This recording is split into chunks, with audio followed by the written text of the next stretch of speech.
10,000. ഈ പ്രാവശ്യം എന്തായാലും മണാലി പോണം. Current bill 6,000. എന്താടാ ഇങ്ങനെ ഇരിക്കുന്നേ? എന്ത് പറയാനാ, ആ ട്രിപ്പും ക്യാൻസലായി. അതെന്തേ? കറണ്ട് ബില്ല് വന്നു 6,000. നീ ഇപ്പോൾ ഈ KSEBിയുടെ കറണ്ട് ബില്ല് അടച്ചിരിക്കുകയാണല്ലേ? അവരിങ്ങോട്ട് പണം തരുന്ന ഒരു സ്കീമുണ്ട്. ടാറ്റ പവർ സോളാറിനെ കുറിച്ചൊന്നും കേട്ടില്ല അല്ലേ? സോളാറോ? പറഞ്ഞുതരാം. നമ്മുടെ മലപ്പുറം ജില്ലയിൽ തന്നെ ടാറ്റ പവർ സോളാറിന്റെ ഓതറൈസ്ഡ് ഡീലേഴ്സ് ഉണ്ട്. നിലമ്പൂരുള്ള സോളാർ ടെക്. ഇവർ ഏകദേശം 30 ഇയർ ഒക്കെ അയക്കുന്നു തുടങ്ങിയിട്ട്. പിന്നെ ഇവർക്ക് ഒരുപാട് കസ്റ്റമേഴ്സ് ഉണ്ട്. മാത്രല്ല ഇവര് നമ്മുടെ എവിടെ വേണമെന്നുണ്ടെങ്കിലും അവര് സോളാർ സിസ്റ്റം സെറ്റ് ചെയ്ത് തരുന്നുണ്ട്.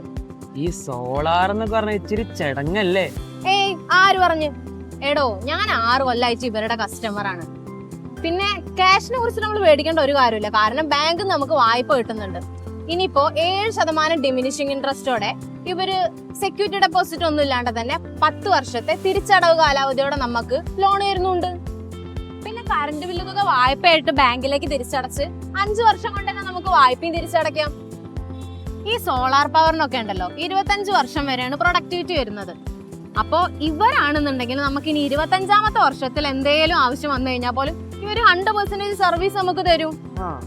അതൊക്കെ പോട്ടെ, ഇനി എക്സസ് ഇലക്ട്രിസിറ്റി ഉണ്ടെന്നുണ്ടെങ്കിൽ അത് KSEBിക്ക് കൊടുത്തൊരു പണം ഇങ്ങോട്ട് മേടിക്കാടോ. ഓ, അപ്പൊ ട്രൈ ചെയ്ത് നോക്കാല്ലേ? നീ ചാനലിന്റെ പൈസ എടുത്തായിരുന്നോ? കൊടുത്തിരുവാ. അപ്പൊ ഫിക്സ്. ഏതെങ്കിലും സോളാർ റൂഫ് അല്ല, ടാറ്റ പവർ സോളാർ തന്നെ മതി. ഇന്ന് ടാറ്റ പവർ സോളാറിനൊപ്പം സോളാർ വിപ്ലവത്തിൽ ചേരും.